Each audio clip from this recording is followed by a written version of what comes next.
हजारो लाखो किलोमीटर दूर आपल्या माणसांना आपलं समजून जगाची भ्रमंती घडवून त्यांच्या चेहऱ्यावर आरन हॉलिडेज अलगद हसू आणत आहेत. गेली कित्येक वर्ष विश्वास आणि साथीने आरन हॉलिडेज देश आणि विदेशात यशस्वीपणे टूर करतात. ते फक्त टूर नाही तर गोड सुखद क्षणांची भेट आपल्या पर्यटकांना देत आहेत. त्यांच्या या कार्याला VRS मराठीचा कडक सलाम. अशा कोणत्याही अफवांवर विश्वास ठेवू नका. दिशा या देशाच्या या चारही ठिकाणी अतिशय उत्तम आणि अनोखी पर्यटन स्थळ आपल्याला बघायला मिळते. युरोपला जगाचं नंदन म्हणायला खरंच हरकत नाही. काही आपल्याला त्रास झाला तर आपण डॉक्टरकडे जातो किंवा एखाद्या वैद्याकडे जातो. तसंच पर्यटन व्यवसाय आहे. भारतीय सहली असतील तर ₹500, विदेशी सहली असतील इंटरनॅशनल टूर्स तर त्यासाठी ₹1000 प्रति व्यक्ती. फार मोठी जबाबदारी आहे. पर्यटन आणि टुरिझम हे बूस्टरच आहे. हे नॅचरल बूस्टर आहे. याच्यात कुठलेही केमिकल मिक्स केलेलं नाही.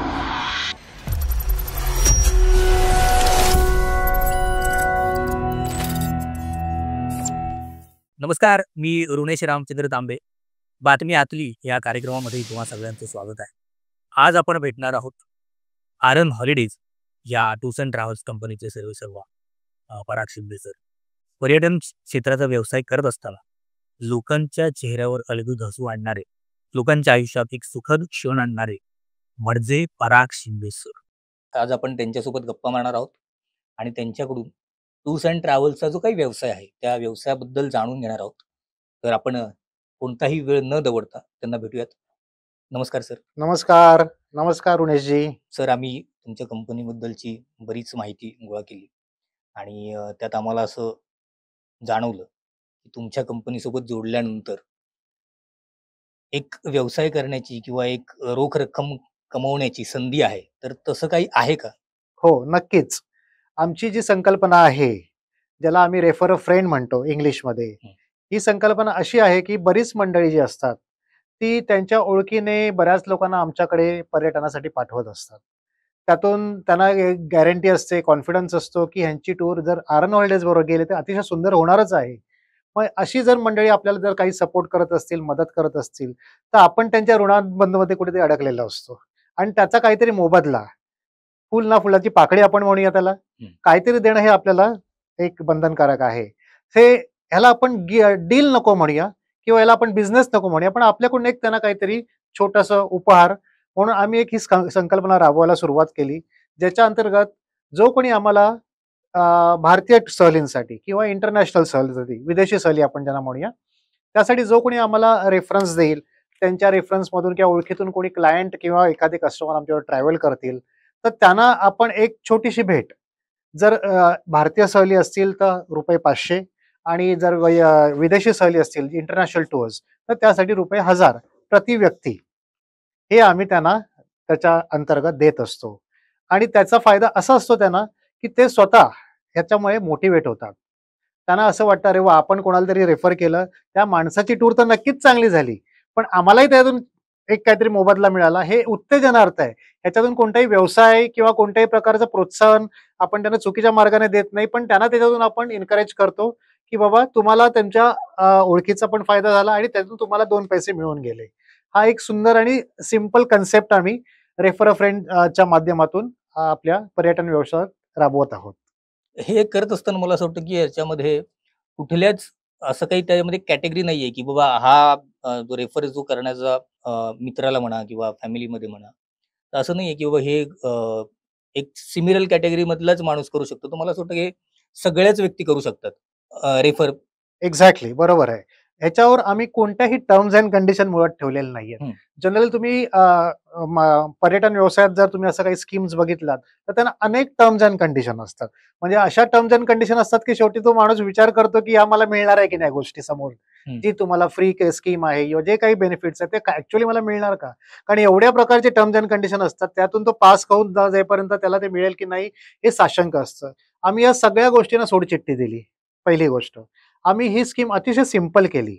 ही आम्ही 2 भागात डिवाइड केली. पहिला भाग जसा तुम्ही रेफर अ फ्रेंड म्हटलात, तुमच्या ओळखीतून, तुमच्या रेफरन्समधून जो कोणी व्यक्ती आमच्याकडे येईल, इन्क्वायरी करेल, टूर करेल, टूर झाल्या दुसऱ्या दिवशी तुम्हाला त्याचे पैसे तुमच्या अकाउंटला किंवा तुम्ही जसे मागाल तसे क्रेडिट केले जातील. म्हणजे असं नाही की 1 महिना थांबा आता पैसे येतील, फायनान्शियल इयर प्रमाणे येतील असं काही नाही. टूर झाली प्रति व्यक्ती पर पर्सन तुम्हाला 500 ते 1000 रुपये भारतीय सहली आणि इंटरनॅशनल सहलींप्रमाणे तुम्हाला इमिजिएटली टूर झाल्यावर मिळणारच आहेत. त्याच्यात तुम्हाला कुठलाही संशय घेण्याची गरज नाहीये. अतिशय सिंपल स्कीम ठेवलेली आहे. माणसाने फक्त ट्रॅव्हल करणं हेच एकमेव त्याच्या मागचा आमचा उद्देश आहे. दुसरी स्कीम जी आमची आहे ती व्हाउचरची स्कीम आहे. ओके. ह्याच्यात आम्ही असं ठेवलंय, आज तुम्ही आमच्याबरोबर एक सहल केलीत, हं. मग ती भारतीय असून दे किंवा विदेशी सहल असून दे. ती झाल्यावर जेव्हा तुम्ही नेक्स्ट टाईम आमच्याकडे याल, त्यावेळी तुमच्याकडे व्हाउचर असेल ऑलरेडी. त्या व्हाउचरवर ₹500 आणि ₹1000 अशा 2 तुम्हाला संख्या दिसतील. भारतीय सहली आणि इंटरनॅशनल सहलींप्रमाणे.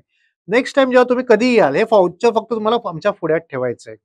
आणि हे व्हाउचर असं केलंय आम्ही, आज तुम्ही ट्रॅव्हल करत नाहीयेत, पण तुमचं व्हाउचर घेऊन जर दुसरा माणूस कोण आला, हं. तर त्यालाही ते बेनिफिट मिळणार आहे. तुम्ही ट्रॅव्हल करताय, तुमच्यावर अजून 4 मंडळी पण तुमच्यावर ट्रॅव्हल करतायत, तर त्यांनाही ते बेनिफिट मिळणार आहे. वाह!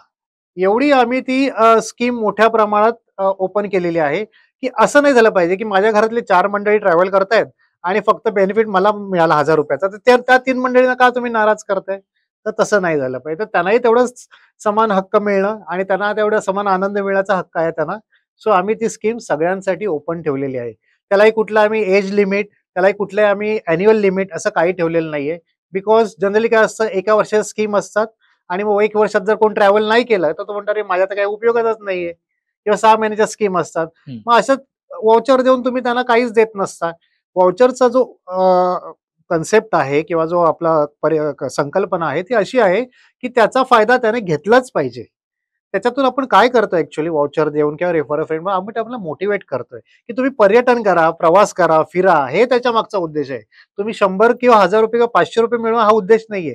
आपल्याला त्याच्यातून त्यांना पर्यटनासाठी प्रोत्साहित करायचं. आरन हॉलिडेज सोबत जॉईन होताना असं काही आहे, की मी महाराष्ट्रातल्या कुठल्याही व्यक्तीला जॉईन होऊ शकतो? ह्याच्यात आम्ही एवढ्या ओपन स्कीम्स ठेवल्या आहेत. जसं मी अगोदरच्या 2 स्कीमबद्दल बोललो. ह्याच्यात पण आम्ही तीच आमची लिबर्टी किंवा ओपन माइंड ठेवलेला आहे, की तुम्ही जर आमच्यावर असोसिएट पार्टनर ज्याला आम्ही एक टर्म दिली असोसिएट पार्टनर म्हणतो आम्ही त्यांना. हं. आम्ही त्यांना फ्रँचायझी म्हणत नाही, आम्ही त्यांना एजंट पण म्हणत नाही.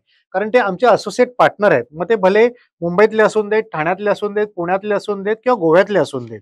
ज्या ठिकाणी आमचे असोसिएट पार्टनर्स आहेत, त्यांना आम्ही आमच्या बिझनेसमध्ये 30% प्रॉफिट शेअरिंग देतो. ह्याच्यात त्यांच्याकडे फक्त काय गरज असते असण्याची, त्यांची स्वतःची जागा असणं फार महत्वाचं आहे. सो त्यांची जागा जर असेल, तर बाकीचा सेटअप लावण्यासाठी आम्ही त्यांना हेल्प करतो आणि जो काही व्यवसाय आहे, तो प्रमोशन आणि मार्केटिंगसाठी देखील आम्ही त्यांना हेल्प करतो.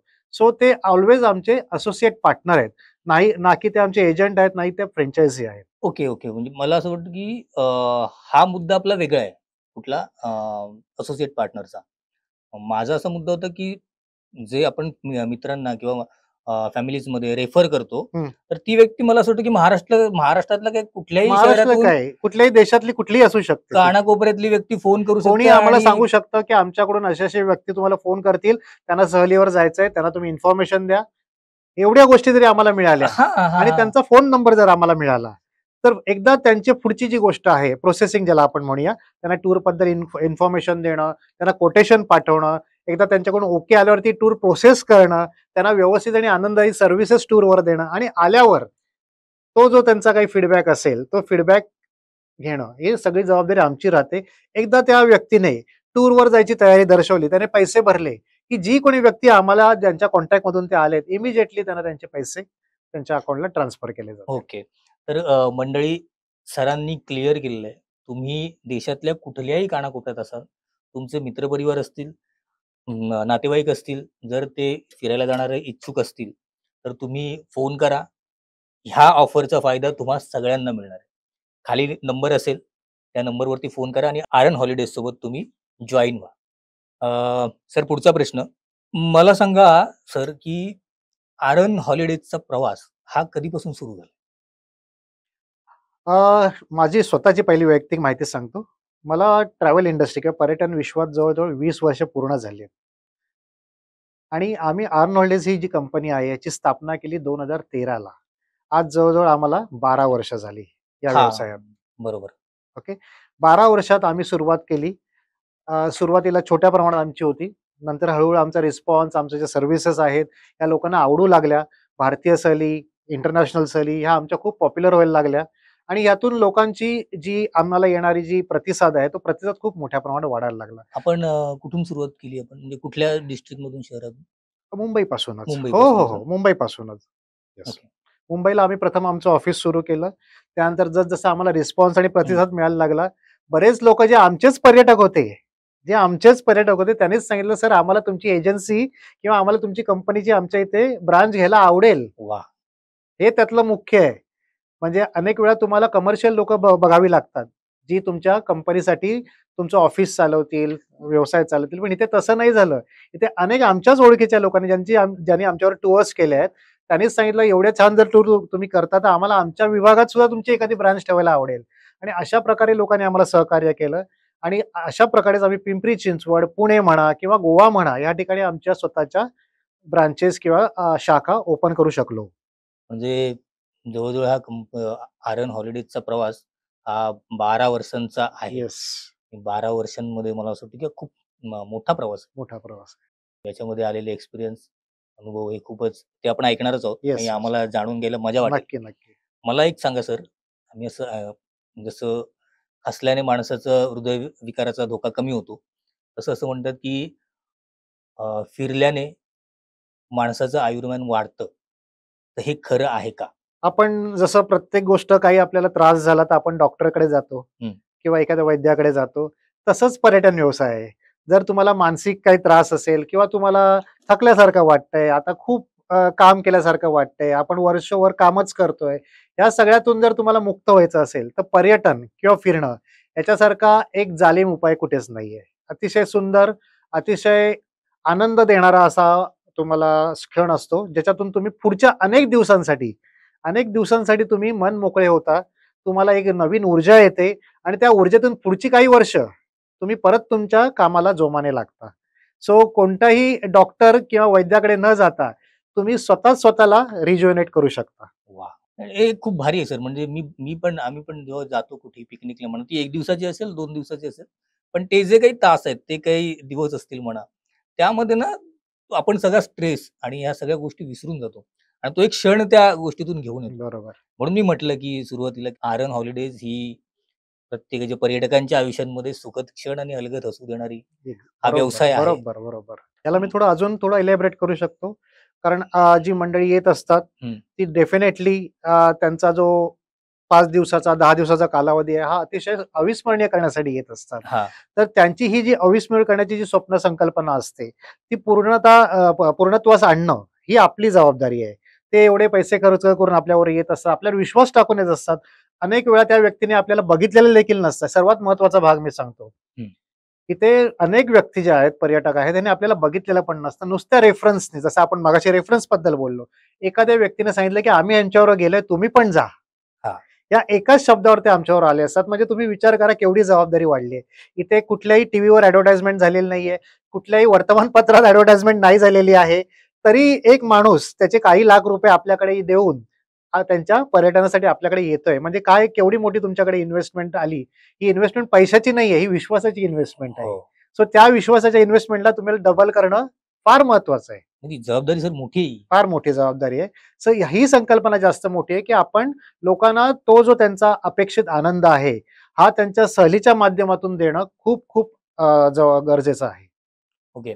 मला सांगा सर, की पर्यटन आणि या सगळ्या जेव्हा लोकं बाहेर पडतात, तर याच्यामध्ये ना आपला जर आत्ता वर्ग बघितला तर मला वाटतं, की एक 18 ते 50च्या घरातला जो वर्ग आहे, हा जॉबला जाणारा, व्यवसाय करणारा किंवा ह्याच्यामध्ये अडकलेला आहे.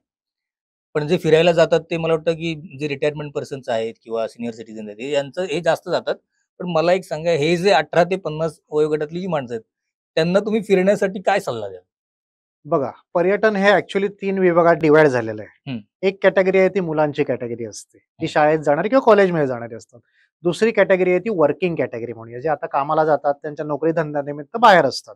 आणि तिसरी कॅटेगरी आहे जी आता सगळं करून झालंय, नोकरी धंदा सगळं झालंय, 60 झाली आहे, 50शी झाली, आता रिटायर होऊन मस्त निवृत्त आयुष्य जगत असतात आणि त्यांच्याकडे अनेक ऑप्शन्स ओपन असतात.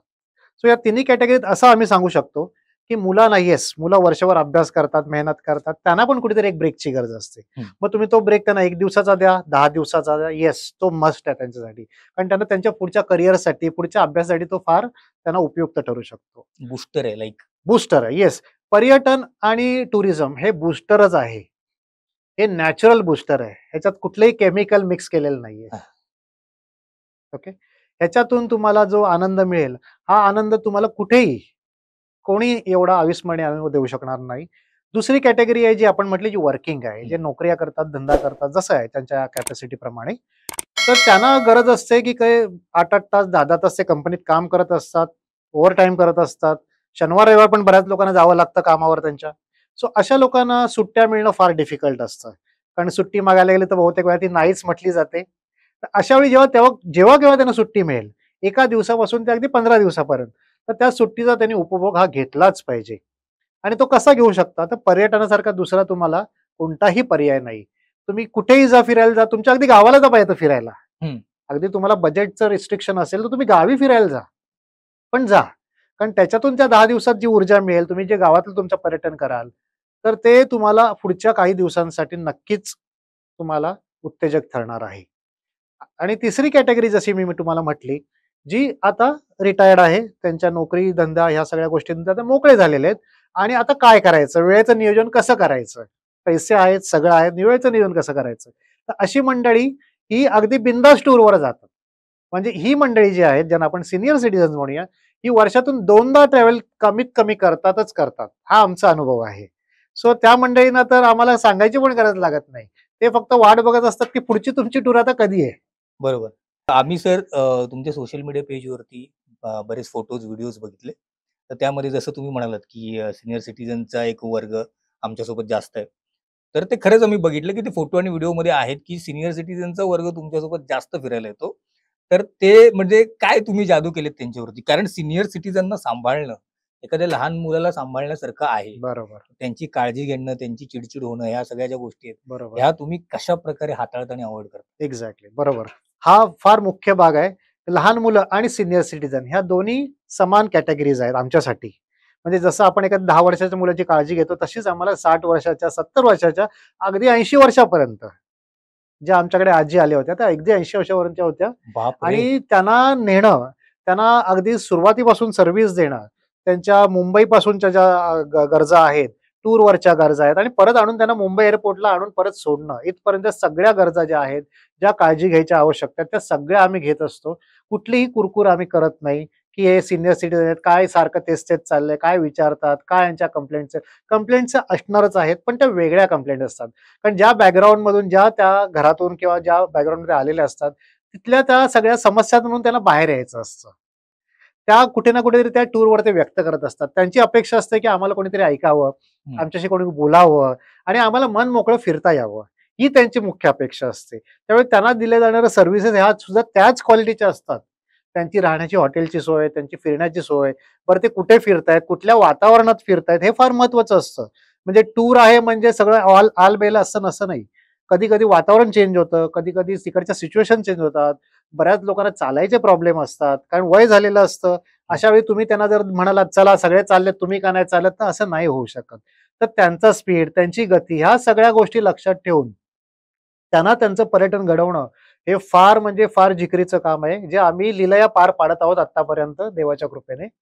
आणि त्यांना कुठेही कोणताही त्यांच्या शारीरिक इजा होऊ नये, त्यांना कोणत्याही प्रकारचा आजार होऊ नये टूरवर असताना, कोणत्याही प्रकारचं मानसिक त्रास होऊ नये, ह्या सगळ्या गोष्टींची इत्थंभूत काळजी घेऊन त्यांची टूर अतिशय व्यवस्थितरित्या पार पाडून आम्ही त्यांना परत मुंबईला त्यांच्या घरी आम्ही आणण्याची व्यवस्था करत असतो. नाही सर, हे तुम्ही खरंच लीलया पार पाडताय. म्हणून आम्ही बघितलंय, की तुमच्या सोशल मीडिया आणि व्हिडिओ पेजमध्ये बरेच सगळे सीनियर सिटिझन आहेत आणि ते रिपीटेड आहेत. सवय रिपीटेड क्लॅप्स आहेत. असणं हे फार महत्वाचं आहे. हीच आमच्यासाठी फार मोठी पोचपावती आहे. ते सीनियर सिटिझन असून आमच्यावर आजच्या तारखेला जवळ-जवळ 5 ते 6 टूर करून झालेली व्यक्ती मंडळी आहेत आमच्याबरोबर. याच्यावरून तुम्हाला कळू शकतं, की आम्ही त्यांची किती काळजी घेत असू, जेणेकरून ते आमच्याकडे परत-परत येत आहेत. वाह! वाह! सर खरंच हॅट्स ऑफ आहे तुम्हाला. मला सांगा आपण कुठल्या-कुठल्या शहरांमध्ये आपली सेवा पुरवतो? टूरच्या माध्यमातून हं. आपण भारतीय सहली आणि इंटरनॅशनल सहली ह्या ह्याच्यात 2 ह्याच्यात आपण डिव्हाईड केलेलं आहे. भारतीय सहलीमध्ये जवळ-जवळ अख्खा भारत आपण कव्हर करतो. मग तो साऊथमध्ये केरळ असून दे, अगदी वरती-वरती हिमाचल असून दे, लडाख असून दे, हं. ह्या साईडला अरुणाचल असून दे आणि ह्या साईडला राजस्थान असून दे. या चारही दिशेमध्ये आपण आपल्या टूर करत असतो. या टूरमध्ये आमचे 2 प्रकार असतात. एक असते ती कस्टमाइज टूर, ज्याला आम्ही वैयक्तिक टूर म्हणतो. अच्छा, मला कळलं नाही. कस्टमाइज म्हणजे जी तुम्हाला तुमच्या गरजेप्रमाणे केली जाते. ओके. म्हणजे आता तुम्हाला वाटतंय, की नाही मला माझ्या फॅमिली पुरतंच फिरायचंय. हं. मला एखाद्या ग्रुप बरोबर जायचं नाहीये किंवा मला ग्रुप बरोबर माझी डेट मॅच होत नाहीये किंवा त्यावेळी मला वेळ नाहीये. किंवा तर ती प्रायव्हसी किंवा प्रायव्हसी ते येस, की मी माझे 2 मुलं आणि आई-बाबा वगैरे जे काही आमची मंडळी आहेत त्यांच्यावरच आम्हाला फिरण्याची इच्छा आहे. तर ठीक आहे, नो प्रॉब्लेम सर. काही प्रॉब्लेम नाही. तुम्हाला तीच टूर, तीच सगळी सर्व्हिसेस, त्या सगळ्या गोष्टी तुम्हाला आम्ही प्रायव्हेटली अरेंज करून देऊ, ज्याला आम्ही कस्टमाइज म्हणतो. मग तुमच्यासाठी त्यासाठी एक प्रायव्हेट गाडी आली, तुमच्यासाठी प्रायव्हेट ड्रायव्हर आला, फिरण्याची व्यवस्था आली, राहण्याची व्यवस्था आली. या सगळ्या गोष्टी प्रायव्हेटली केली जातील. याच्यात तुमच्यावर तिसरा, चौथा व्यक्ती कोणी इन्व्हॉल्व होणार नाही. ओके. याला आम्ही कस्टमाइज म्हणतो. हां. सो हा एक वर्ग आपल्याकडे आहे, ज्याला कस्टमाइजच फिरायचं असतं. आणि दुसरा जो ग्रुप आहे, कॅटेगरी आहे, जी ग्रुप टूर्सची आहे. ज्याच्यात आमच्या ऑलरेडी सहली लागलेल्या असतात, वर्षभराच्या सहली लागलेल्या असतात. मग लोकं किंवा जी मंडळी आहे ती त्या टूर वाचून आमच्याकडे विचारणा करतात, की आम्हाला पण ह्या टूरला यायची इच्छा आहे. असं करून जवळ-जवळ 20 लोकांपासून ते अगदी 40 लोकांपर्यंत ग्रुपची साईज ही बनत असते. मग याच्यात कसं असतं, की बाबा मुंबईपासून ते मुंबईपर्यंत ही सर्व्हिस आम्ही देत असतो. या सगळ्या मंडळीला मुंबईवरून आम्ही कलेक्ट करतो, घेऊन जातो एअरपोर्टवरून. त्यांना तिकडे फिरवणं, त्यांच्या सगळ्या कॉमन व्यवस्था करणं, त्यांच्यासाठी राहण्याच्या व्यवस्था आल्या, गाडी मोठी आली, टूर मॅनेजर आला. या सगळ्या गोष्टी आम्ही त्यांना तिकडे ऑन टूर पुरवत असतो. आणि परत टूर कंप्लीट झाली, पूर्ण झाली, की परत मुंबई एअरपोर्टला आम्ही आणून त्यांना आम्ही ड्रॉप करत असतो. सो हा अशा 2 कॅटेगरीत आम्ही भारतीय टूर आणि इंटरनॅशनल, ज्याला विदेशी टूर म्हणूया आपण. मग ह्या दोन्ही ज्या कॅटेगरी आहेत म्हणजे कस्टमाइज आणि ग्रुप, बरोबर. ह्या भारतीय टूर्स आणि इंटरनॅशनल टूरसाठी दोघांसाठी सेम आहे का? सेम आहे. येस. मग त्या इंटरनॅशनल असून देत किंवा भारतीय असून देत, तुम्हाला प्रायव्हेटली पण सर्व्हिस मिळू शकते आणि तुम्हाला आमच्या ग्रुप मार्फत पण ही सहल करता येऊ शकते. टूर्समध्ये सर आणखी जसं फॅमिली टूर्स आहे, कपल्स टूर्स आहे, हनीमून टूर्स आहे, तर आपण काय-काय करतो? बरोबर. पहिलं मी तुम्हाला थोडं इंटरनॅशनल टूर बद्दल सांगतो. जसं मी भारताबद्दल तुम्हाला बोललो, मी तुम्हाला इंटरनॅशनल टूर्स बद्दल पण सांगतो. जवळ-जवळ सगळे देश जेवढे आपल्या खंडात आहेत, 5 जे आपले खंड म्हणतो, हं. त्यातले जवळ-जवळ आपण सगळेच देश कव्हर करतो. फक्त आम्ही अजून ऑस्ट्रेलिया आणि अमेरिका या 2 खंडांपर्यंत आम्ही हात अजून घातलेला नाहीये. पण लवकरच आम्ही त्या टूर्स पण सुरू करू. अदरवाईज बाकी जे तिन्ही खंड आहेत आपल्या जगातले, ते तिन्ही खंड आम्ही कव्हर करतोय. त्यात असलेले उपलब्ध असलेले देश जे टुरिझमसाठी फेमस आहेत किंवा जिथे नवीन टुरिझम डेव्हलप झालंय, या सगळ्या देशांना आम्ही भेटी देत असतो वर्षभर. तुम्ही अख्ख्या जगाची भ्रमंती येस, केली येस, असेल. Yes, yes. आज आपण जर म्हटलं तर अंदाजे एक 50 एक देश आपले नक्कीच पर्यटनाच्या माध्यमातून कव्हर झालेले आहेत. मला एक सांगा सर 12 वर्षात 13 वर्ष 12-13 वर्ष जी आहेत त्यामध्ये किती देश फिरला असेल तुम्ही? ऑलमोस्ट 45 टू 50 45 ते 50 देश सहज झालेले आहेत. आणि किती टूर्स झाले असतील आपल्या? टूर्स जवळ-जवळ आता इतक्या वर्षात 300च्या वर. अच्छा. आणि किती पर्यटक? ऑन एन एव्हरेज आम्ही आत्तापर्यंत जवळ-जवळ काही हजार पर्यटक आपण म्हणूया. May be me all over विचारतोय म्हणजे भारतीय हो, आणि दोन्ही. इंटरनॅशनल. Yes, yes. काही हजार पर्यटकांना आपण आत्तापर्यंत आपल्या भारतीय सहलींचा आणि इंटरनॅशनल सहलींचा आनंद उपभोगू घेतलेला आहे. ओके. Yes, yes, yes. कमाल आहे सर, कमाल आहे. मला सांगा सर भारतामधलं पहिलं आपण महाराष्ट्रात येऊया. महाराष्ट्रामधलं सगळ्यात फिरण्यासाठी उत्तम ठिकाण कोणतं? आपण आपल्या महाराष्ट्रापासूनच सुरुवात केली पाहिजे नक्कीच. हां. तर महाराष्ट्रामध्ये अनेक सुंदर पर्यटन स्थळं म्हणूया आणि नॉन पर्यटन स्थळं पण म्हणूया, जी माहीत नाहीयेत, फेमस नाहीयेत, पॉप्युलर नाहीयेत. तर फेमसमध्ये तर सगळ्यांनाच माहिती आहे. महाबळेश्वर हे जे सर्वात फेमस आहे, जिकडे आपल्याकडे सगळीकडून लोक येत असतात, जात असतात. आणि इतर जी स्थळं आहेत महाराष्ट्राची, जसं अजंठा एलोरा आहे, वरती नागपूरला गेलं की अभयारण्य आहे आपलं, ताडोबा ज्याला आपण म्हणतो. अशी अनेक स्थळं आहेत. कोकण आहे आपलं अतिशय सुंदर. हे आपण लोकांना दाखवत असतो. ह्याच्यात आपण कसं केलंय, की कोस्टल कोकण नावाची एक आपण सहल केलेली आहे लोकांसाठी, जी लोकांना अगदी सिंधुदुर्गपासून ते रत्नागिरीपर्यंत पूर्ण विभाग त्यांना अतिशय सुंदरप्रमाणे आपण दाखवतो. आणि लोकांना कोकणचं पर्यटन, कोकणची राहण्याची पद्धत, कोकणचं निसर्ग ह्या सगळ्या गोष्टींचा आनंद आपण ह्या टूरच्या मार्फत त्यांना देत असतो. त्यानंतर आपण देशातलं कुठे उत्तम ठिकाण आहे की इथे जाऊ शकतो भारत? देशातली तर अतिशय खूप सुंदर ठिकाणं आहेत. म्हणजे कोणाला नाव ठेवण्यासारखं ॲक्चुअली आपल्या भारत देशात असं नाहीये. भारत देशात जेवढी विविधता आहे पर्यटनाच्या बाबतीत, तेवढी खरंच मानण्याजोगी आहे. वरती आपण जेव्हा जातो नॉर्थकडे आपण म्हणूया, तर तिकडे काश्मीर, ज्याला आपण नंदनवन पण म्हटलं जातं. अतिशय सुंदर जागा आहे, ती बघायला मिळते. लडाख आहे, जिथे तुम्हाला अतिशय सुंदर निसर्ग आहे, म्हणजे जगातला अतिशय उत्तम निसर्ग जर बघायचा असेल तर लडाखला तुम्ही तो अनुभवू शकता. लडाखची अजून एक स्पेशालिटी मी सांगतो, विषय निघालाय म्हणून. अनेक जे पर्यटक आहेत किंवा मंडळी जी आहेत त्यांना लडाख विषयी ना खूप एक भय निर्माण करून ठेवलेला आहे. का? लडाख म्हटलं की उंची आली, हं. जवळजवळ 18,000-19,000 20,000 फुटाची उंची आली. तिथे गेले की अनेक त्रास होतात. हे एक निर्माण केलेलं चित्र आहे, मी सांगतो. हे ऍक्च्युअल मध्ये नाही, हे निर्माण केलेलं चित्र आहे, की तिथे गेलं तर तुम्हाला ऑक्सिजनचा त्रास होऊ शकतो, तुम्हाला बोलण्याचा प्रॉब्लेम होऊ शकतो, तुम्हाला अनेक प्रकारचे विकार होऊ शकतात. ही एक निर्माण केलेली न्यूनगंड म्हणूया आपण त्याला, इन शॉर्ट. हं. हा निर्माण केलेला आहे. पण मी सगळ्या मंडळींना या मुलाखतीद्वारे नक्कीच एक माहिती देऊ शकतो किंवा त्यांना मी विनंती करू शकतो, की अशा कोणत्याही अफवांवर विश्वास ठेवू नका. तुम्ही लडाख सारखा एक सुंदर निसर्गरम्य ठिकाण मिस करताय. का? तर कोणीतरी तुम्हाला त्याच्याबद्दल चुकीची माहिती दिली आहे, चुकीची इन्फॉर्मेशन दिली आहे. तुम्ही हे लक्षात घ्या, ती व्यक्ती जी आहे इन्फॉर्मेशन देणारी ती स्वतः फिरून आली आहे लडाखला. त्याने तो निसर्ग अनुभवलाय, पण तुम्हाला त्या निसर्गाच्या अनुभवापासून तो वंचित ठेवतोय, हे लक्षात घ्या. तर मी सगळ्यांना रिक्वेस्ट करेन, विनंती करेन, की तुम्ही लडाख सारखं ठिकाण हे अजिबात मिस आउट करू नका. उंचीची काळजी करू नका, तिथल्या वातावरणाची काळजी करू नका. या सगळ्याची काळजी घेण्यासाठीच आम्ही आहोत. बरोबर की नाही? हो. या सगळ्यासाठीच आम्ही आहोत. तुम्ही अगदी निर्धास्त या. तुमची लडाखची टूर अतिशय उत्तम करणं ही आमची जबाबदारी राहील. त्याप्रमाणे पश्चिम आपला जो भारत आहे, जिथे राजस्थान सारखं अतिशय उत्तम स्थळ आहे, जिथे तुम्हाला अनेक राजवाडे, अनेक ऐतिहासिक स्थळं बघायला मिळतात. त्यावेळची कलाकुसर बघायला मिळते, रंगबिरंगी डान्सेस आहेत त्यांचे, ह्या तुम्ही एन्जॉय करत असतात. तसंच तुम्ही ईस्टला आलात की नॉर्थ ईस्ट ज्याला आम्ही म्हणतो, ज्याच्यात आसाम, अरुणाचल, मेघालय, अतिशय सुंदर, ज्याला आम्ही थ्री सिस्टर म्हणतो आमच्या भाषेत. अतिशय सुंदर पर्यटन स्थळ, म्हणजे अजिबात मिस आउट करू नका. अजिबात त्यांना तुम्ही न बघितल्यासारखं करू नका. नक्की जा. आयुष्यात एकदा तरी तुम्ही लडाख किंवा आसाम, अरुणाचल, मेघालय हे करणं खूप गरजेचं आहे. थ्री सिस्टर्स हां. काय? थ्री सिस्टर्स म्हणजे असं म्हटलं जातं नॉर्थ ईस्टला, हं. की इथे 7 राज्य आहेत. हं. 7 राज्य. जसं आसाम मी तुम्हाला सांगितलं, मेघालय सांगितलं, अरुणाचल झालं, त्याचप्रमाणे नागालँड, मिझोराम, मणिपूर वगैरे अशी धरून 7 राज्य आहेत. त्या 7 राज्यांना 7 सिस्टर्स म्हटलं जातं. ओके. ऍक्च्युअली 7 सिस्टर्स म्हटलं जातं. हां. पण होतं काय, ही जर 7 सिस्टरची टूर जर तुम्ही करायला गेलात, तर कमीत कमी 20 दिवसाचा कालावधी, कमीत कमी 20 दिवसाचा कालावधी तुम्हाला पाहिजे, जो सगळ्यांना सहज शक्य होत नाही 20 दिवस फिरणं. हं. तर आम्ही मग काय केलं पर्यटन व्यवसायात, त्याला 3 सिस्टर्समध्ये, जिथे तुम्हाला मेजर साईट सीन बघायला मिळतं, मुख्य सगळ्या आकर्षणं बघायला मिळतात, ज्याला आसाम, मेघालय आणि अरुणाचल म्हटलं जातं. ही 3 सिस्टरची संकल्पना आहे. याच्यात तुम्हाला अतिशय सुंदर विहंगम दृश्य ह्या ठिकाणची बघायला मिळतात आणि ते पण कमी दिवसात. म्हणजे इथे जर तुमच्याकडे अगदी 10 दिवस जरी असतील, तर मी अतिशय रिलॅक्स, मन मोकळेपणाने ही सगळी ठिकाणं तुम्ही बघू शकता. ओके. आणि खालच्या बाजूला जर आलो, ज्याचा आपण देशाचा साऊथ भाग म्हणूया आपण, त्यात तुम्हाला अतिशय सुंदर सुंदर ठिकाण आहेत. केरळात तर आहेच, सगळ्यांनाच माहिती ऐकलेलं असतं. वायनाड आहे, उटी आहे, कोडाई आहे, कूर्ग आहे, मैसूर आहे, मदुरा आहे, रामेश्वरम आहे. किती नावं घ्यावी, कन्याकुमारी आहे, किती नावं घ्यावी. ही अतिशय चारी आपल्या दिशा आहेत देशाच्या, या चारही ठिकाणी अतिशय उत्तम आणि अनोखी पर्यटन स्थळ आपल्याला बघायला मिळतात भारतामध्ये. भारताच्या बाहेर सगळ्यात फिरायला उत्तम देश कोणता आहे? वाव! इंटरनॅशनली फिरणं म्हणजे खरंच अमेझिंग एक्सपिरियन्स आहेच डेफिनेटली. कारण आपल्या भारतात तर आपण नक्कीच फिरतो, पण इंटरनॅशनली फिरण्याची स्वप्न अनेक लोकांची असतात.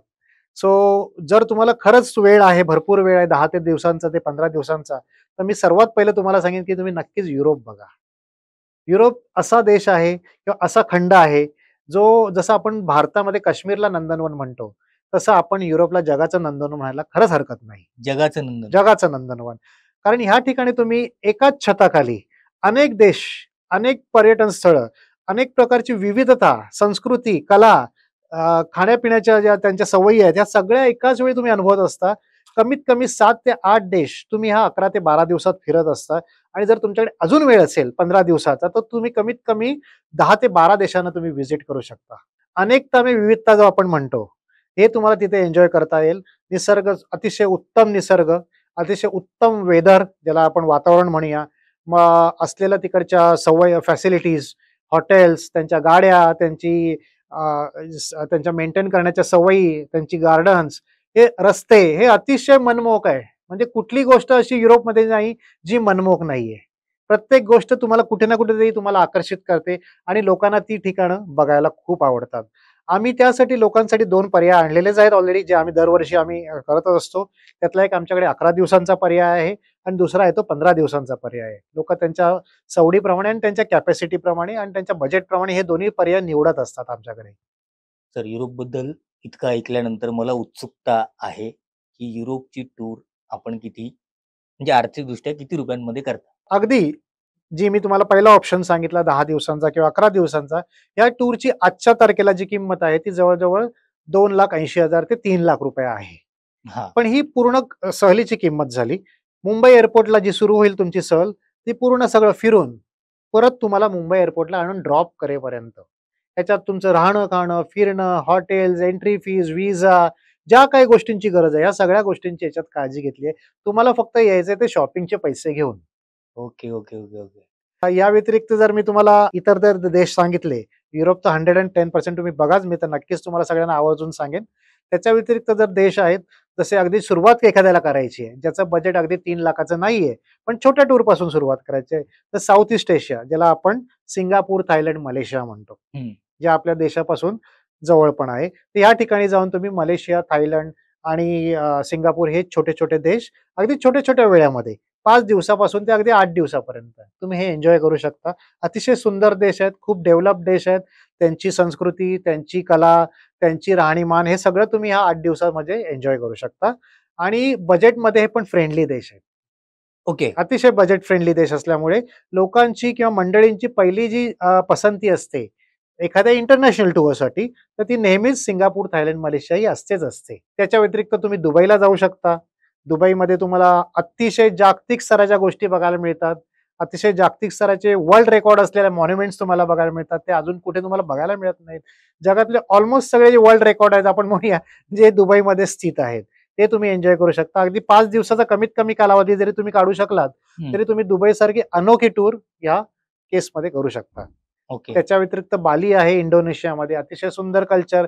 भारताचं जर कल्चर तुम्हाला कुठे एन्जॉय करायचं असेल, भारतीय संस्कृती, तर तुम्हाला ती बालीमध्ये बघायला मिळते. अतिशय सुंदर असा देश. अच्छा, तिकडे असं आहे? येस. बाली हा देश जर तुम्ही पुराण काळात गेलात, तर तो भारताचाच किंवा भारतवर्षाचाच भाग होता. अच्छा. जिथपर्यंत आपलं साम्राज्य होतं ते बाली इंडोनेशियापर्यंत होतं. हळू-हळू नंतर विघटन होऊन काही देश सेपरेट झाले, आपापले झाले. पण त्यांनी संस्कृती सोडली नाही. मग तिकडे आणि खाद्य संस्कृती वगैरे खाद्य म्हणा किंवा संस्कृतीमध्ये डेफिनेटली फरक येतो, नक्कीच फरक येतो. पण तिथे इंडियन फूड इझिली अवेलेबल आहे. म्हणजे आम्ही सगळीकडे लोकांना इंडियन फूड, इंडियन रेस्टॉरंट देत असतो. पण संस्कृती जर म्हटलं, तर आपण जे संस्कृती फॉलो करतो, हं. तीच संस्कृती आजही बालीमध्ये अतिशय उत्तमरित्या फॉलो केली जाते. एक इंटरनॅशनल देश असून सुद्धा, आंतरराष्ट्रीय देश असून सुद्धा. सो वाह! मी नक्कीच तुम्हाला बालीसाठी पण प्रेरित करीन जाण्यासाठी. त्याच्या व्यतिरिक्त तुम्हाला अझरबैजान सारखी देश आहे, जे आपण थोडं मिडल ईस्टकडे जाऊया. अझरबैजान सारखा देश आहे, ज्याला बाकू म्हणूया आपण. खूप फेमस सिटी आहे त्यांची, ती तुम्ही बघू शकता. अगदी आपल्या शेजारी श्रीलंका, जो रामायणासाठी सगळ्यांनाच माहिती आहे, खूप फेमस देश आहे. तर श्रीलंका बघू शकता. असे अनेक देश आहेत ज्यांची स्वतःची एक आयडेंटिटी आहे. जपान आहे, ज्याला आपण उगवता सूर्याचा देश म्हणतो जगामधला. त्यांची तुम्ही चेरी ब्लॉसमची जो सीझन असतो तो एन्जॉय करू शकता. अशा प्रत्येक देशाची ना विविधता आहे. त्या प्रत्येक देशात जायचं सीझन आहे. त्यामुळे तुम्ही कुठल्या देशात कधी जाता हे खूप इम्पोर्टंट आहे. अनेक वेळा काय होतं, तुम्ही कुठल्याही वेळा कुठेतरी जात असता आणि मग तुमचा भ्रमनिरास होतो. मग हं. तुम्हाला वाटतं, "अरे, माझी टूर चांगली नाही झाली." पण तुम्ही ज्यांच्याबरोबर जाताय किंवा ज्या बरोबर संस्थेबरोबर जाताय, त्याने तुम्हाला त्या ठिकाणी योग्य वेळेत नेलंय का? योग्य सीझनमध्ये नेलंय का? याची नक्की तुम्ही काळजी घ्या. टूर स्वस्त आहे की महाग आहे हे अजिबात बघू नका. तुम्ही त्या राइट टाईमला जाताय की नाही हे फार महत्वाचं आहे. Okay, okay, okay. म्हणजे माझ्या लक्षात आलं आता, की असं आहे, की समजा टूरची प्राईस कमी आहे किंवा तुम्ही ज्या देशात जाणार आहात, त्या देशातला तो जो फिरण्याचा जो सीझन आहे, योग्य वेळ जर नाही योग्य निवडली, वेळ जर आपण नाही निवडली, तर मग आपला तो भ्रमनिरास होणार. भ्रमणच होणारच होणार आणि तुमच्या टूरचा पूर्ण जो आनंद आहे तो तुम्हाला एन्जॉय करता येत नाही. मग अनेक अडचणींना सामना द्यावा लागतो आणि अनेक ठिकाणी तुम्हाला अडथळे येतात आणि मग वाटतं, "अरे, आपण चुकीच्या कंपनीबरोबर आलो का? हां. चुकीची टूर निवडली का? की चुकीच्या वेळी निवडली का?" हं. असे अनेक प्रश्न मग निर्माण व्हायला लागतात आणि वाटतं, की अरे, आपले पैसे मग वेस्ट गेले, फुकट गेले. मग होतं काय, की ट्रॅव्हल कंपन्या सगळ्या असंच करतात का मग? हां. त्यामुळे तुम्ही ट्रॅव्हल कंपनी निवडताना काय एवढं स्पेसिफिक राहायला पाहिजे? एखादी कंपनी जर एखादी टूर तुम्हाला XYZ प्राइसमध्ये देत असेल आणि दुसरी कंपनी जर तीच टूर ABC प्राइसमध्ये देत असेल, तर नक्की तुम्ही स्वतः त्याचं आकलन करा. त्याच्यावर विचार करा, की काय एवढा फरक आहे? का तो एवढा स्वस्त देतो आणि काय ही कंपनी एवढी महाग देते? काहीतरी फरक असेल. बरोबर. त्याशिवाय तर कोण असं करणार नाही. काय एवढा मोठा डिफरन्स आहे? तर या सगळ्या गोष्टी प्रथम जाणून घ्या आणि मगच तुम्ही त्या संस्थेबरोबर किंवा त्या कंपनीवर तुमची टूर कन्फर्म करा. हे मी नक्कीच सगळ्यांना सांगेन. कारण बऱ्याच वेळा आपल्याकडे एक ट्रेंड आहे भारतामध्ये, की टूरची फक्त किंमत बघितली जाते. अच्छा. तर टूरची किंमत अजिबात बघू नका. डेफिनेटली टूर महागच असतात. कारण टूर स्वस्त असणं हे आजच्या तारखेला खरंच शक्य नाहीये. टूर या महागच असतात. पण त्या महाग टूरमध्ये जेव्हा आम्ही पैसे देतोय, त्या पैशाचा आम्हाला पूर्ण मोबदला मिळतोय की नाही याची नक्की काळजी घ्या. की स्वस्त आहे म्हणून आपण गेलो आणि अनेक गोष्टी आपल्याला एन्जॉयच करता नाही आल्या. अनेक ठिकाणी मलाच जर स्वतःला पैसे भरावे लागत असतील, मग होतं काय, अरे त्यापेक्षा दुसऱ्या कंपनीवर गेलो असतो तर बरं झालं असतं. ते सगळं एकत्र तरी देत होते. मला माझ्या खिशातून कुठे खर्च करायची गरज नव्हती. ह्या सगळ्या ज्या गोष्टी आहेत ना, ह्या मग तिकडे जाणवाव्या लागतात. पण तोपर्यंत वेळ गेलेला असतो, उशीर झालेला असतो. हां, म्हणजे आता मला हे तुम्ही जे सांगताय त्यावरून इतकं कळलंय, की एखादी टूर आहे, म्हणजे कुठलीही एक थर्ड पार्टी आहे, थर्ड कंपनी आहे, जी कमी याच्यामध्ये देते, पण ती व्यवस्थित सेवा पुरवत नाहीये. आपले 2 पैसे किंवा ₹5 जास्त आहेत, पण आपण व्यवस्थित सेवा देतोय. बरोबर. ऑब्व्हियसली मला असं वाटतं का माहिती आहे, की लोकांनी हे करायला हवं, की जिथे पैसे कमी आहेत, तिथे तुम्ही ह्या गोष्टी पण लक्षात घेतल्या पाहिजेत, की तिथे गेल्यानंतर मला राहायला कुठे दिलं जातंय, बरोबर. मला जेवण कुठे दिलं जातंय, बरोबर. या गोष्टींची काळजी घेतली पाहिजे. जर अगदी, ह्या अगदी. गोष्टी नाही झाल्या, तर मी तुम्हाला सांगतो, की त्याचं फ्रस्ट्रेशन अख्ख्या तुमच्या टूर्सवरती येईल. हे खरं आहे. होणार, होणार. 100% होणार. इव्हन तुम्हाला दिली गेलेली विमान सेवा, हं. ती पण महत्त्वाची आहे. अनेक कंपन्या आपण कोणाचं कंपॅरिझन नाही करूया, पण अनेक कंपन्या पैसे वाचवण्यासाठी विमान कंपन्या पण तशाच निवडतात. हं. ओके. मग त्यात होतं काय, विमान तर स्वस्त होतं, टूरची किंमत पण खाली येते. पण काय होतं, अनेक ठिकाणी तुम्हाला अडथळे येतात. मग ते विमान एका ठिकाणी थांबून पुढे जाणारं असतं. अनेक त्याला हॉल्ट असतात. मग ते हॉल्ट करत ते 10 तासाने, 8 तासाने कधी ते विमान दुसऱ्या देशात पोहोचणार. तुम्हाला लक्षात येतं, अरे देश तर 4 तासावर आहे. मग मला 8-10 तास का लागले? पण ज्या कंपनीने तुम्हाला ती टूर दिली असते, त्या अनेक वेळा पैसे वाचवण्यासाठी अशी स्टॉप ओव्हरवाली विमानं वापरत असतात. आणि मग काय होतं, तुम्हाला इकडे उतरा, परत तुमचं लगेज घ्या, परत पुढच्या काउंटरला जा, पुढच्या विमानात चढा, अशा अनेक गोष्टी होत असतात. काही टूर्सना ते अनिवार्य आहे. आता युरोपसारखा जो आहे टूर, युरोपला ते अनिवार्य आहे. कारण युरोपसाठी भारतातून फार कमी फ्लाइट्स आहेत, ज्या डायरेक्ट युरोपमध्ये जातात, असं आपण म्हणूया. तर त्या ठिकाणी अनिवार्य आहे, की आम्हाला मध्ये एक हॉल्ट घेऊनच पुढच्या देशात जावं लागतं. पण ज्या ठिकाणी जर इझिली सर्व्हिस अवेलेबल आहे, जिथे मी डायरेक्ट जाऊ शकतो, तर मी हॉल्टवाल्या सहली का करू? किंवा हॉल्टवाली विमानं का घेऊ? पण ते कसं होतं, की आपण फक्त पैशाचाच विचार केला, तर हे सगळे प्रॉब्लेम आपल्याला नंतर जाणवतात. सो ह्या गोष्टींचा डेफिनेटली तुम्ही अभ्यास करा प्रथम, एखादी टूर बुक करण्याच्या आधी आणि मगच टूर बुक करा. आपण सर भारताबाहेरच्या टूर्सबद्दल बोलूयात. जसं तुम्ही म्हणाले, की युरोप फार सुंदर आहे फिरायला. पण युरोपची कॉस्टिंग पण जास्त आहे. बरोबर, आणि एकाच वेळी समजा एखाद्या कुटुंबातली 3, 4, 5 माणसं जर जाणार असतील, तर ते खूप जास्त पैसे होतात आणि ते बरोबर, शक्य होत नाही. बरोबर. तर मला सांगा, असं काही आहे का फायनान्स किंवा ई-एम-आय सिस्टम, की जे आपण अरेंज करून देतो आणि मग त्या टूर्स अरेंज करतो, असं काही आहे? हो, अगदी नक्की. आज मार्केटमध्ये पर्यटन व्यवसायात खूप ऑप्शन्स अवेलेबल आहेत. जिथे तुम्हाला वाटतंय, की आपल्याला आपल्या बजेटच्या बाहेर आपल्याला टूर करता येत नाही, पण आम्हाला फिरायचं तर आहेच, पण पैशाची अडचण आहे. तर येस, डेफिनेटली आमच्याकडे अशाही ई-एम-आय स्कीम्स आहेत, ज्या कंपन्या मार्केटमध्ये आहेत, ज्या फक्त पर्यटन व्यवसायासाठीच फायनान्स करतात. ओके. त्या इतर बँकिंगमध्ये कुठेही फायनान्स करत नाहीत त्या. त्या फक्त आणि फक्त पर्यटनासाठी फायनान्स करतात. ज्याच्या अंतर्गत तुम्ही त्यांना काही बेसिक डॉक्युमेंट्स तुमचे दिलेत, ज्या ज्या डॉक्युमेंट्सची त्यांना गरजेच्या गरज आहेत. आहे हं. आणि तुमचं कोटेशन एकदा दिलं, की ते तुम्हाला तुमच्या रिक्वायरमेंट प्रमाणे 6 महिन्याचा, 12 महिन्याचा, 24 महिन्याचा जसा तुम्हाला ई-एम-आय पाहिजे असेल, हप्ता पाहिजे असेल, त्याप्रमाणे तुम्हाला ते अतिशय व्यवस्थित करून देतात. अनेक ठिकाणी तर आम्ही असं बघितलं, की पहिले 6 महिने ते इंटरेस्ट फ्री देतात. अरे वाह! अशाही कंपन्या आहेत. सो तुम्हाला अनेक ऑप्शन्स अवेलेबल आहेत. त्यासाठी तुमचा आनंद तुम्हाला कमी करण्याची गरज नाहीये. तुमचा पर्यटनाचा आनंद तुम्ही अबाधित राखा आणि ई-एम-आयच्या थ्रू सुद्धा तुम्ही ह्या टूर्स करू शकता. मला सांगा सर, भारतातली भारतातली आर्थिकदृष्ट्या सगळ्यात छोटी टूर कोणती? आर्थिकदृष्ट्या छोटी टूर म्हणण्यापेक्षा असं आपण म्हणूया, की छोटी टूर कुठली? हं. कारण असं होत नाही, की छोटी टूर आहे म्हणून तिची प्राईस पण कमी असेल. असं फार कमी केसमध्ये होतं. पण अगदी छोटी टूर जर आपण म्हटली, तर अगदी 4 दिवसाची टूर असते, जी आम्ही गिरनार, सोमनाथ, द्वारका हं. ही अतिशय सुंदर टूर आहे आमच्याकडे, सहल आहे. आणि याच्यात आम्ही गिरनार, सोमनाथ आणि द्वारका ही तिन्ही स्थळं जी आध्यात्मिक पण आहेत आणि पर्यटन पण आहेत. ही स्थळं आम्ही कव्हर करत असतो. 4 दिवस 5 रात्रीचा हा आमचा कार्यक्रम असतो आणि लोकांना खूप आवडते ती सहल आमची. कारण एक तर शॉर्ट अँड स्वीट सहल म्हणता येईल आणि जे त्यांना पुरेपूर अध्यात्म त्याच्यातून पाहिजे असतं, ते पुरेपूर अध्यात्म आणि सहलीचा आनंद या दोन्ही गोष्टी त्यांना मिळत असतात. किमतीच्या बाबतीत जर म्हटलात कुठल्याही सहलीच्या, तर आज भारतामध्ये कुठलीही टूर जी आहे ती कमीत कमी 15,000 ते 20,000च्या खाली येत नाही. त्याच्यानंतरच सगळ्या तुमच्या पुढच्या सहली चालू होतात. तुम्ही इतक्या वर्षांमध्ये बऱ्याच टूर केल्या. अशी एखादी टूर आहे की जी आयुष्यभर लक्षात राहील? वेल अशा अनेक टूर्स ॲक्चुअली आहेत ज्या संस्मरणीय असतात किंवा लक्षात राहतात. अनेक वेळा पर्यटकांमुळेच त्या लक्षात राहतात. कारण पर्यटकांचा जो आनंद असतो, पर्यटकांना मिळालेल्या तिकडे सुविधा असतात, सुखसुविधा असतात, त्याच्यातून त्यांच्या तोंडावर तोंडावर नाही म्हणूया आपण, चेहऱ्यावर म्हणूया, जो आनंद असतो तो आम्हाला खूप द्विगुणित करतो आणि तोच आमच्यासाठी फार मोठा एक्सपिरियन्स असतो. अनेक ठिकाणी मी 1-2 उदाहरणं पण देऊ शकेन त्या बाबतीत. हल्लीच आम्ही जुलैमध्ये, येत्या जुलैमध्ये गुरुपौर्णिमेची एक आमची सहल असते दरवर्षीची. पिठापूर कुरपूर अशी असते. ती आम्ही केली 9 जुलैला. टूर सहल अतिशय उत्तम चालली होती. आध्यात्मिकता आहेच, ती धार्मिक पण आहे आणि मुख्य कारण असतं तिकडे जाण्याचं, त्या दिवशी गुरुपौर्णिमा असते. ज्या दिवशी आम्ही ही सहल करतो, त्या दिवशी गुरुपौर्णिमा असते. दरवर्षी असते? दरवर्षी असते. येस. आणि त्यावेळी आम्ही स्वतः श्रीपाद वल्लभांच्या इथे आम्ही उपस्थित असतो. लोकांसाठी पहिलाच अनुभव हा असा असतो, की गुरुपौर्णिमेच्या दिवशी तुम्ही आम्हाला श्रीपाद वल्लभांच्या जन्मस्थानी आणलं. केवढा मोठा योग आहे हा. हा योग मिळण्यासाठी किती तुम्हाला तुमच्या पुण्याचा भाग झाला हा ॲक्चुअली, की अनेक वेळा अनेक लोकांना माहीतच नसतं, की अशी एखादी सहल आहे आणि ती तुम्हाला गुरुपौर्णिमेला तिकडे घेऊन जाते. सो हाच फार मोठा लोकांसाठी संस्मरणीय आनंद असतो. या सहलीमध्ये असं झालं यावर्षी, की आम्ही नेहमीच आमचं जेवण करत होतो. दरवेळेचं आमचं जेवण असतं. दुपारचं जेवण चाललं होतं. तर पहिले 2 दिवस जेवण झालं आमचं जे साऊथला मिळतं युजुअली. डोसा म्हणा, इडली सांबार म्हणा, भात म्हणा, ह्या सगळ्या प्रकारचं जेवण चाललं होतं. तिसऱ्या दिवशी आम्ही बाहेर फिरायला निघालो होतो. पिठापूरपासून बाहेर चाललो होतो आणि ऑन द वे आम्हाला कुठेतरी लंच करायचं होतं. आमची जागा ठरलेली होती लंचची आणि एक आम्ही टेम्पलचं दर्शन घेतलं.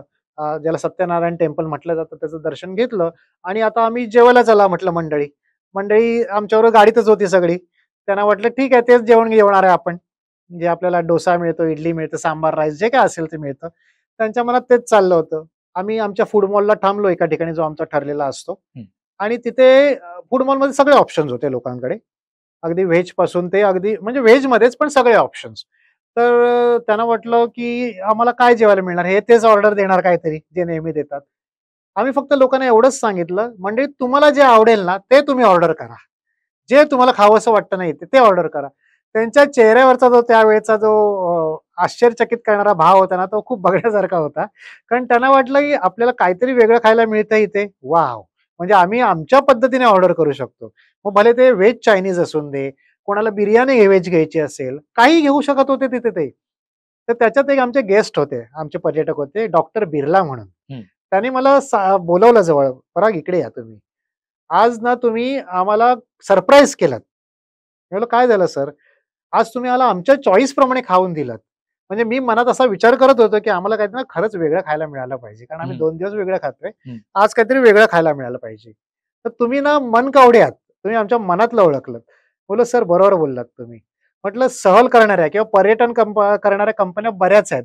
आम्ही लोकांच्या मनातलं ओळखतो." अरे वाह! वाह! वाह! क्या बात है सर, क्या बात! आणि त्यांना एवढं त्या वाक्यावर हसायला आलं, ते खुश झाले एकदम. असाच अनुभव अजून एकदा आम्हाला श्रीलंका टूरच्या बाबतीत आला होता. श्रीलंका टूरला आमच्याबरोबर प्रकाश पारकर आमचे खूप जुने गेस्ट आहेत, ते आजही आमच्याबरोबर ट्रॅव्हल करतात. तर त्यांनी 2016ला माझ्याबरोबर श्रीलंका टूर केली होती. आय रिअली डोंट नो, पण त्यांच्या मनात जी टूरची बसली होती, परत जेव्हा तुम्ही श्रीलंका टूर कराल, मला परत बोलवा तुम्ही. मला ती जी तुम्ही माझ्या मनात जी टूर बसवली श्रीलंकेची, ती मला परत तशीच्या तशी अनुभवायची. मी 2दा 3दा कितीही वेळा यायला तयार आहे त्या टूरसाठी. म्हणजे किती तुम्ही विचार करा, लोकांच्या मनात एखादी गोष्ट घर करून राहते, चांगली गोष्ट घर करून जाते आणि ते ह्या निमित्तानेच तुम्हाला परत-परत आठवत असतात. वाह! वाह! सर ही पोचपावती आहे. म्हणजे एखादा पर्यटक जेव्हा असं होत नाही, की कारण पुन्हा-पुन्हा येणं एकाच कंपनीकडून. कारण पर्यटक असं असतात, की अरे आपण इकडे आज गेलोय, तर नेक्स्ट आपण एक्झॅक्टली, दुसरीकडे जाऊया. एक्झॅक्टली. हल्ली जो ट्रेंड आहे मार्केटमध्ये लोकांचा, ठीक आहे आपण मोठ्या कंपन्यांवर जाऊन आता आपण छोट्या कंपन्यांवर पण जाऊन बघूया. हा ट्रेंड खूप वाढला आहे. ओके. त्यामुळे लोकं अनेक कंपन्या ट्राय करत असतात. तुम्ही डेफिनेटली ट्राय करा. त्याच्याबद्दल काही वादच नाहीये. पण ॲट द सेम टाईम ते तुम्हाला काय ऑफर करतायत आणि कसं ऑफर करतायत, हे फार महत्वाचं आहे. ह्याची नक्की काळजी घ्या. आम्ही एक सगळी डिटेलिंग केली. तर त्यामध्ये आम्हाला असं कळलं, की इतर ज्या काही टूर्स एंड ट्रॅव्हल्सच्या कंपनी आहेत, त्या कंपन्यांच्या बदल्यात आपल्या ज्या काही टूर्सचं जे पॅकेज आहे, त्याची अमाउंट ही फार कमी आहे, असं आम्हाला दिसण्यात आलंय. ओके. तर ते कसं काय तुम्ही जमवलंय सगळं? तुमचं ऑब्झर्वेशन खूप चांगलं आहे. वेल ह्या सगळ्या गोष्टी ज्या असतात ह्या 2 ह्याच्यात डिव्हाईड झालेले असतात. म्हणजे ह्याच्या मागचा जो बॅकग्राऊंड आहे. एक तर ज्या तुम्ही मोठ्या कंपन्यांबद्दल बोलतायत, त्यांचं मोठेपणा असल्यामुळे त्यांचे ओव्हरहेड्स वगैरे हे खर्च खूप असतात. त्यामुळे त्यांना ते खर्च शेवटी पर्यटकांकडूनच घ्यावे लागतात. त्याला ऑप्शन नाहीये. हं. आम्ही तेवढ्या मोठ्या स्केलवर जरी नसलो, तरी आम्ही सर्व्हिसमध्ये त्यांच्यापेक्षा वर स्केलवर आहोत. वाह! हे मी नक्कीच सांगू शकेन. कारण अनेक वेळा, अनेक टूर्सला आम्हाला जेव्हा पर्यटक भेटतात, तर ते आमच्याकडे बघत असतात. अरे, आर्नोल्ड्सची पण टूर चालू आहे. ही कुठून आली आहे कंपनी? कुठली आहे? काय करतायत? ते सगळं ऑब्झर्व्ह करत असतात. अनेक ठिकाणी ते आम्हाला विचारतात, ओके. की तुम्ही कुठून आलात? कुठली कंपनी आहे? मुंबईची आहे, पुण्याची आहे, ठाण्याची आहे? कुठली आहे तुमची कंपनी? आणि तुम्ही सगळ्या सर्व्हिसेस ज्या देताय त्या आम्ही बघतोय आणि आम्हाला त्या सर्व्हिसेस अगदी उत्तम वाटतायत. म्हणजे आम्ही जिथे जेवतोय तिथेच तुम्ही जेवतायत. आम्ही जिथे राहतोय तिथेच तुम्हीही राहताय. आम्ही ज्या विमानातून आलो त्याच विमानातून तुम्ही पण आलात. मग एवढा फरक का? सो हा भाग येणारच आहे. कारण प्रत्येक कंपनी जी आहे, ती आता ज्यांचे ओव्हरहेड्स फार जास्त आहेत, ते शेवटी पर्यटकांकडूनच पैसे वसूल करत असतात. आम्ही ती काळजी फार घेतलेली आहे. लोकांना जास्त पिंच न लागता, जास्त पदरमोड न होता, ही टूर आपण कमीत कमी खर्चामध्ये कशी करू शकतो विथआऊट एनी कॉम्प्रोमाईज. सर्वात महत्त्वाचं ते कुठेही कॉम्प्रोमाईज करायचं नाही. हा आमचा अंडरलाईन शब्द आहे. ओके. भले 4 पैसे तुम्हाला प्रॉफिट कमी आलं तरी चालेल, पण टूरमध्ये कॉम्प्रोमाईज करायचं नाही. सो ही जी आमची जी नीती आहे, हं. की आमचं व्हिजन मिशन म्हणूया आपण. हां. हे व्हिजन मिशनच प्रत्येक वेळी आम्हाला आमच्या सक्सेसकडे अजून पुढे घेऊन जातं. आमच्या टूर अतिशय चांगल्या करण्याला आम्हाला हातभार लावतं. त्याच्यामुळेच ती कॉस्टिंग कमी होते. एक्झॅक्टली. कसं आहे पॅकेजिंग तुम्ही कसं करता? हं. त्याच्यात तुम्ही आवश्यक गोष्टी कशा घेतल्यात? तुम्ही तुमचं प्रॉफिट किती करताय? काय करताय? लोकांवर तुम्ही अननेसेसरी भुर्दंड लावताय का? शेवटी ते सुद्धा कस्टमर आहेत आणि आपणही कुठेतरी कस्टमर आहोत. बरोबर. तर आपल्याला पण कुठेतरी पैसे द्यावे लागतात. मग तेव्हा आपल्याला वाटतं की नाही आपल्याकडून जास्त पैसे घेतले जातात. मग अशाच वेळी जेव्हा जो समोरचा कस्टमर, पर्यटक आपल्याकडे येतो, त्याच्या पण काही अपेक्षा असतात की आपल्याकडून जास्त पैसे तर नाही ना घेतले जातात. पण जेव्हा तो मार्केटमध्ये 4 ठिकाणी फिरतो पर्यटन व्यवसायात, की ह्यांचं कोटेशन, त्यांचं कोटेशन, अजून 4 कोटेशन, तेव्हा त्याला कळतं की अरे, आरन हॉलिडेजचं कोटेशन तर खूप सरस आहे ह्यापेक्षा आणि किंमत सुद्धा वाजवी आहे. हां. आणि हाच एक्सपिरियन्स आम्हाला ह्या वर्षीच्या आमच्या युरोप टूरला आला, जी आम्ही 2025 मध्ये कंडक्ट केली. जो ग्रुप आमच्याकडे होता, त्या ग्रुपने जवळ-जवळ 8 ते 10 कोटेशन्स मागवली होती, अनेक कंपन्यांची. ओके. 8 ते 10 कोटेशन्स ते घेऊन ऑलरेडी बसले होते.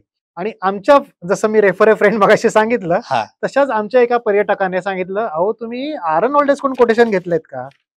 तर ते बोलले, "नाही, आम्ही कधी ऐकलं नाही, आम्हाला माहीत पण नाही."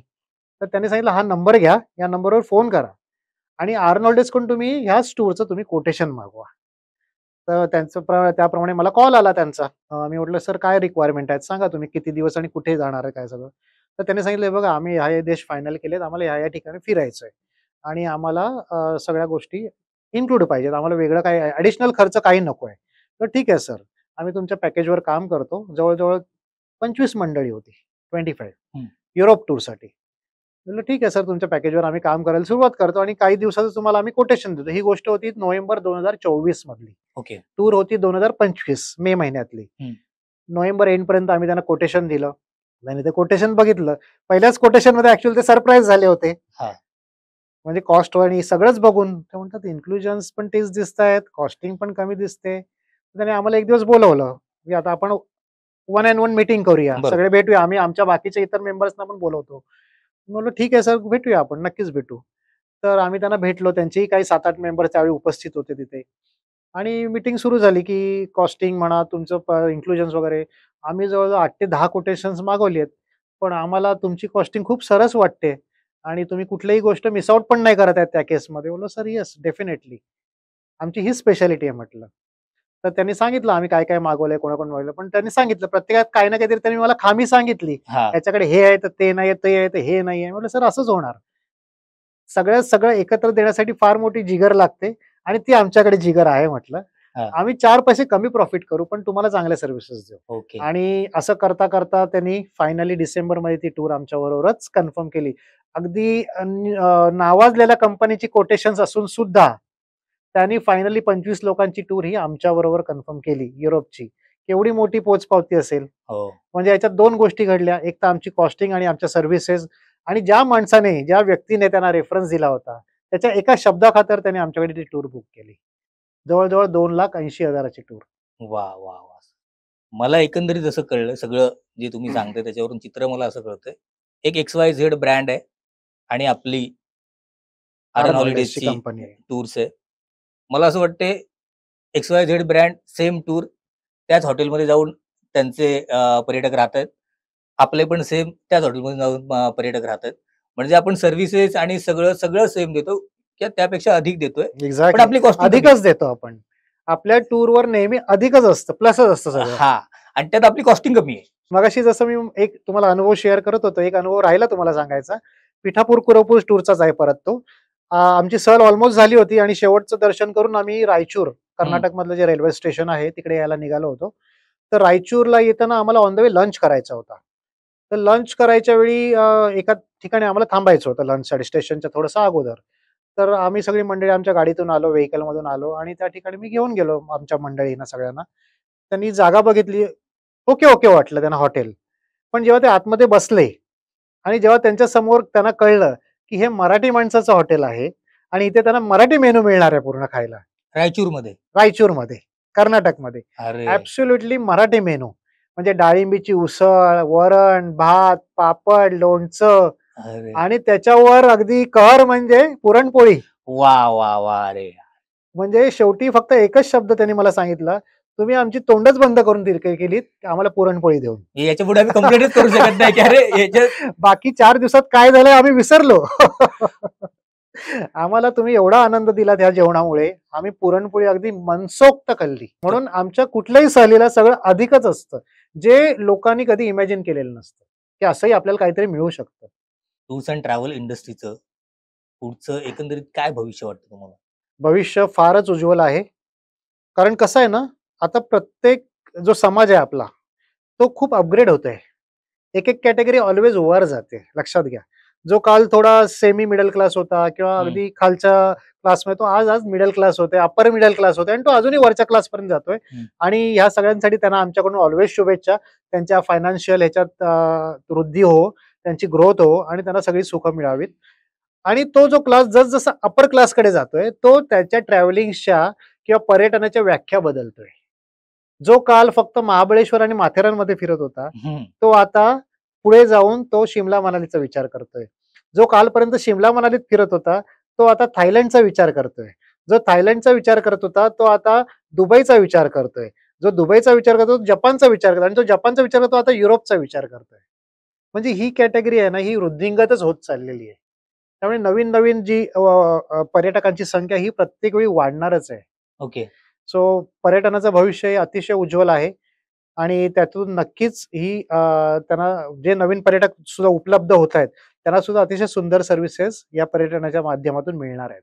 ॲक्चुअली आपण सगळ्याच गोष्टींवरती चर्चा केली आहे. प्रत्येक पॉइंट टू पॉइंट आपण बोललोय. सगळ्या डिटेल्स तुम्ही आम्हाला सांगितल्यात. त्यातून आम्हाला बऱ्याच गोष्टी कळल्या आज. मला सांगा सर, आपण म्हणजे बुकिंग जर कुठे करायची असेल महाराष्ट्रामध्ये म्हणा, तर आपण सध्या कुठल्या-कुठल्या शहरात ॲक्टिव्ह आहोत, की म्हणजे ब्रँचेस आहेत आपल्या? बरोबर. मुंबईमध्ये आपलं मेन ऑफिस आहे. हं. माहीमला सध्या आपलं ऑफिस स्थित आहे. त्याच्या व्यतिरिक्त जर तुम्ही इतर कुठल्या शहरात किंवा विभागात राहत असाल, तर ठाण्याला आमची फ्रँचायझी आहे. हं. ठाण्याला तुम्ही कॉन्टॅक्ट करू शकता किंवा तो नंबर आमच्याकडून तुम्ही मिळवू शकता. त्याप्रमाणे पुण्याला हं. सिटीमध्ये ज्याला आपण सदाशिव पेठ एरिया म्हणूया, हं. तिथे आमची फ्रँचायझी आहे. त्याच्या व्यतिरिक्त पिंपरी चिंचवड या ठिकाणी आमची फ्रँचायझी आहे. तसंच गोव्याला, पणजीला देखील बुकिंग करू शकता किंवा तुम्ही मडगाव ऑफिसला जाऊन देखील आमचं बुकिंग करू शकता. एवढ्या मोठ्या प्रमाणात आमच्या सध्या फ्रँचायझीज अवेलेबल आहेत आणि अजूनही अनेक ठिकाणी जसं नाशिक झालं, कोल्हापूर झालं, या ठिकाणी आमच्या विस्तारित शाखा उभारण्यासाठी आम्ही प्रयत्नशील आहोत. सगळ्याच ठिकाणी ऑलमोस्ट आता सुरू होणार आहे. Yes, yes, yes. बाकी सोशल मीडिया वगैरे आणि याच्यासाठी संपर्क करायचा असेल, तर मग आपण कसं काय? येस, त्यासाठी सुद्धा आम्ही खूप ॲक्टिव्ह आहोत सोशल मीडियावर. जर तुम्ही आमच्या कधी सोशल मीडिया पेजला आलात, जसं YouTube झालं, Facebook झालं किंवा WhatsApp पण म्हणूया आपण. WhatsApp सुद्धा एक Google रिव्ह्यूजला आमच्या तुम्ही नक्कीच या. Google पेजला तर 110% व्हिजिट करा. तुम्हाला नक्की लक्षात येईल आमचं Google पेज तुम्हाला पर्यटकांच्या माध्यमातून काय सांगतंय. हां, म्हणजे मी जे काही सांगतो त्यापेक्षा Googleला जा, येस. तिथे रिव्ह्यूज बघा. नक्की बघा. आणि प्लस तुमचं Instagram तर आहेच, जे हं. सलग तुमच्या बरोबर असतंच. त्याच्यावर तुम्ही आम्हाला नक्की बघू शकता. आमचे अनेक अनुभव तुम्ही तिथे डेफिनेटली एन्जॉय करू शकता. सर खूप मजा आली. तुमच्यासोबत गप्पा मारून बऱ्याच गोष्टी आम्हाला आज कळल्या. तर मंडळी, हे होते आरन टूर्स अँड ट्रॅव्हल्सचे सर्वेसर्वा पराग सर. आपण सगळ्या गोष्टी त्यांच्याकडून जाणून घेतल्या. मला असं वाटतं की जे सर सांगतात, भारतातली त्यांनी ठिकाणं सांगितली, भारताच्या बाहेरील ठिकाणं काही सांगितली आपण फिरायला जायला हवं आणि मला असं वाटतं, की अशा व्यक्तींसोबत जायला हवं, की जी लोकं आपली काळजी घेतात. मग ते आपले मित्रपरिवार असतील, आपले घरातले आई-वडील असतील, ज्यांना जर समजा पाठवायचं असेल, तर आपण अशाच व्यक्तींसोबत किंवा अशाच कंपनीसोबत पाठवायला पाहिजे, की जे त्यांची काळजी उत्तमरित्या घेतील. आणि मला असं वाटतं, की जे सरांनी जे काही सांगितलंय, सरांसोबत आपण जी चर्चा केली आहे, त्याच्यातून आपल्याला असं चित्र कळतं, की पर्यटन ह्या क्षेत्रात आपल्याला जर कुठेही जायचं असेल, फिरायला जायचं असेल भारताच्या बाहेर, भारतामध्ये, तर आपण आर्यन हॉलिडेज सोबत एकदा नक्की जायला हवं. ऋणेशजी, जसं तुम्ही पर्यटनाला जायलाच हवं, फिरायलाच हवं ह्याच्यावर जसा भर दिलात, तसं मी मंडळी तुम्हाला सगळ्यांना सांगू इच्छितो, की पर्यटन हे वेळेतच झालं पाहिजे. जसं मंडळी मी तुम्हाला सांगतो, की लहान मुलं ही त्यांच्या शिक्षणात बिझी असतात. मोठी मंडळी आहेत ती त्यांच्या व्यवसायात किंवा नोकरीमध्ये बिझी असतात आणि जे सीनियर सिटिझन आहेत, वयोवृद्ध आहेत, ते त्यांच्या नाती-नातवंडांमध्ये बिझी असतात. अशा वेळी होतं काय, की किती इच्छा व्यक्त केली ना, तरी आपण या व्यूहचक्रातून बाहेर पडू शकत नाही आणि अशा वेळी काय होतं, की पर्यटनाची किंवा फिरण्याची कितीही जरी इच्छा असली, तरी आपण या सगळ्या मोहमायातून बाहेर पडत नाही आणि तोपर्यंत फार वेळ निघून गेला असतो. आणि ज्यावेळेस असं तुम्हाला वाटतं, की नाही आता आपल्याला काही जबाबदाऱ्या नाहीयेत आणि आता आपण फिरायला जाऊया. त्यावेळी बऱ्याच वेळा असं मंडळी होतं, की आपल्याला आपलं शरीर जे आहे ते साथ देत नाही. आपल्याला पायाचे प्रॉब्लेम निर्माण होतात, कोणाला शरीराचे प्रॉब्लेम निर्माण होतात आणि अशा वेळी आपण ते पर्यटन पूर्णपणे एन्जॉय करू शकत नाही.